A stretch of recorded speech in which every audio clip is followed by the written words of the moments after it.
Tourism place అయిన అరకు రీజన్లో ఒక financial ఇయర్లో దాదాపుగా 40 లక్షల లీటర్ల ఆల్కహాల్ కన్జంప్షన్ అవుతుందటండి. అయితే ఈ 40 లక్షల లీటర్ల ఆల్కహాల్ని తయారు చేయడానికి డిస్టిలరీస్ వాళ్ళు వాడే నీళ్లు 2 కోట్ల లీటర్లటండి.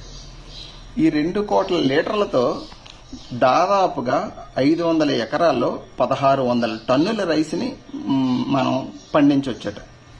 అయితే ఈ 1600 టన్నుల రైస్ని 365 రోజుల పాటు సగటు మనిషికి 3 పూట్ల తిండి పెడితే దాదాపుగా 20,000 మందికి ఆకలి తీర్చిన వాళ్ళం అవుతామటండి. అయితే మన భారతదేశంలోనే పర్ ఇయర్ దాదాపుగా ఆకలి చావులు 25 లక్షలటండి. అయితే ఇక్కడ ఈ విషయం మనకి వినటానికి, రాసుకోవడానికి, చెప్పుకోవడానికి బాగానే ఉంటుంది, అయ్యో అంటాం. కానీ అక్కడ సురాపానం దగ్గర వచ్చే సుఖం వ్యవసాయం దగ్గర రాదు కదా, మనం యాక్సెప్ట్ చేయం కూడా మనం అది.